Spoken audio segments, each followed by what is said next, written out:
Will Bryce Underwood have a better career than Tavien St Clair? And why it's already shaping up to be an uphill battle for Michigan's starting quarterback. What's up, kid? Will Bryce Underwood have a better career than Tavien St Clair? Maybe, but it's an uphill battle for what I think is going to be a pretty good quarterback. What's up, kinfolk? It's RJ Young. I am not on a step mill. If this is your first time watching the #1 college football show, welcome. Thank you for joining us here. We talk college football year round. And one of the things that came to my mind is making a segment about what Bryce Underwood had to say on the Rich Eisen show. Among those things, that it's over for Ohio State, so he told LeBron James, and that $12 million was the last thing that was on his mind when he's making a decision. That's why you were committed to LSU for so long, right? Because you were waiting not on $12 million, but for Michigan to really show up and convince you to stay at home. You know, there's all sorts of ways to go at this. And it's easy for me and others to get cynical when money's involved because, well, money has a lot to do with why people make decisions. It is the strongest incentive that we have here in this country that is called America, where we live on capitalism, all right? It's about how much money I got and how much money you ain't got that keeps us here. And when I look around at Michigan and Ohio State, you see two programs that are money, right? You really can't money whip the other one. You can't really beat the other one down with too much loot. However, on the football field, you would expect that to show up. And one of the things that I've been interested in is how Michigan has slowly but surely done what Ohio State did way ahead of them, which is begin to start paying players what they believe that they are worth to come to play football for them. And this is showing up. Last year, going into the season, Ross Bjork went and told Ross Dellinger they spent $20 million on the 2024 roster, which really put a target on the back of Ohio State that was somewhat unfair, given that Oregon probably spent more than that. Notre Dame spent around that, so did Penn State. You could keep going on this, but the fact that we had a sitting AD actually say that number going into the season in July, that was driving the news cycle, and we were feasting on it. And then you look around, and you see that Michigan doesn't have a quarterback that they really trust. They cycle through three of those guys, right? Davis Warren, Alex Orji, and Jack Tuttle. Neither of the three was really great, and yet they were still able to win more football games than they lost and beat what is the national champion, Ohio State, and Alabama, who'd made the college football playoff the year before and is a 9-win program, right? You're also looking at this from the standpoint of them having not a 1,000-yard rusher. Like, Khalil Mullings was the best ball carrier they had with 948 yards on 185 attempts. The great regression of Donovan Edwards was really difficult to miss, but the only guy that was catching passes for them really felt like Colston Loveland, and he's gone to the NFL. And then a really staggering statistic for me. Michigan does not return a single receiver with 250 yards receiving last season, the entire season, okay? That is Notre Dame kind of numbers, but I don't know that you got the talent Notre Dame has, right? Notre Dame has Jordan Faison. They have Jaden Greathouse. They're going to be good at wide receiver if they want to throw the ball. That's not what they want to do. As a matter of fact, I would say Notre Dame built its 2024 roster to look similar to one that is Michigan. Difference is they got a dude at quarterback that could get it done when it was time to get it done. And that might be the kind of offense that you ask a Bryce Underwood to run in 2024 or 2025 or 2026. Now, there is that thought that Mikey Keene is going to be the guy for Michigan, more or less to give Bryce Underwood a year to redshirt and then to take over as your Stigl caller in 2026. But I don't know that you want to wait that long, especially if you're paying this man this much money to play. But perhaps you do. Maybe that's something that Sharon Moore is really into. Maybe that's something that Chip Lindsey thinks he can do. If I got Bryce Underwood, though, I'm going to tell Mikey Keene, be ready, and this going to be the kid's run, you know what I'm saying, unless he can't get it done, and then we'll go figure it out, right? The risk there is if you throw him out there and he's not that good and you end up having to sit him, is he around for the rest of his career at Michigan, or does he go into the transfer portal? Who could know at this point, especially with the House settlement coming into fruition, we think, in July, and how that's going to reshape the way that some of these programs procure talent and how they try to protect that talent from leaving.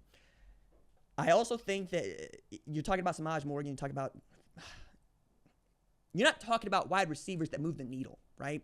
Whereas at Ohio State, Tavien St Clair, he's coming in with Quincy Porter. That's a 5-star wide receiver. Jeremiah Smith may be gone, right, by the time he gets out of there, but no, it'd be sophomore year. He'd get 1 year of Jeremiah Smith, right? To say nothing of Mylan Graham is right there. He'll probably get an opportunity to throw some passes around to some guys that could start at Michigan and other places to create that kinship. And when I see Tavien St. Clair, I see a guy that's quite literally as raw as Bryce Underwood. Got more or less the same measurables. In many respects, it's the same kind of quarterback. It's what else do you have around him and how are you developing those things? Ohio State is a much more balanced offense than Michigan is. They can throw the ball for 300 yards, and if they want to, they can run the ball for 300 yards. They just don't. They would much rather pound you, and then take your head off with the Jeremiah Smith late in the game. Or if they can hit you over the top like they did with Oregon, they'll do that too. It's just a better situation for Tavien St. Clair in 2025, 2026. Now, Julian Sayin is going to be the guy in 2025. Quite literally could be the guy in 2026, which could run off of Tavien St. Clair too. Something you got to keep in mind. I think having quarterbacks on your depth chart is always a good thing. I think having veteran quarterbacks on your depth chart that understand their role is an even better thing, given the nature of college football today. There's nothing wrong with having a guy that you feel like you can go to, but don't put yourself into an Oklahoma situation where you thought it was going to be Casey Thompson. Turns out Casey Thompson can't play, right? You want to have one guy that's confident there, that can sit there. It's why I think of the three teams that we think are going to be playing with the idea of a true freshman starter, right? Tavien St. Clair, maybe not. Redshirt freshman and C.J. Carr, and I guess true freshman and Bryce Underwood. So two freshmen, should we say. I think C.J. Carr's in a better spot with Steve Angeli, who played meaningful snaps in the college football playoff and looked like a better version of himself than what I last saw of him in the Tony the Tiger Bowl, but that didn't really have much to do with Notre Dame, and it had a lot more to do with Sam Hartman leaving. I think if you are Michigan and you can play Mikey Keene, you're going to. Does Bryce Underwood understand that? Is he okay with that? Those are things that you really do have to talk about. But as far as Tavien St. Clair, I think he understands. You're going to get an opportunity to compete with Lincoln Greenholz, with Julian Sayin.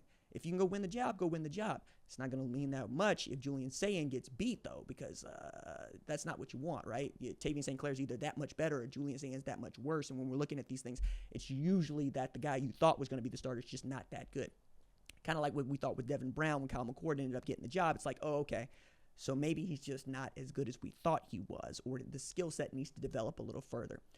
What is kind of interesting here is what will Michigan do to follow Bryce Underwood, and will they add another veteran either as a backup or to compete with him in 2026?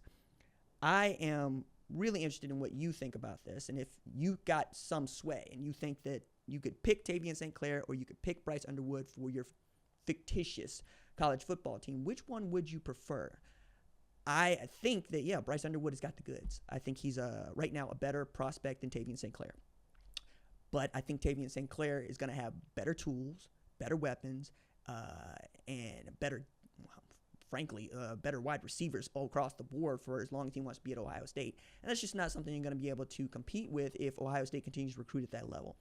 So while he might not be as good as Bryce Underwood, he's still pretty awesome. Like 3,000-yard passer, just 6 interceptions last year, completed 71% of his passes, and he looked towering above what would frankly look like school children that he's playing against in high school. So you can't really judge that film off of anything except, oh, he throws a really good ball, and you clean up his mechanics, he's going to be okay.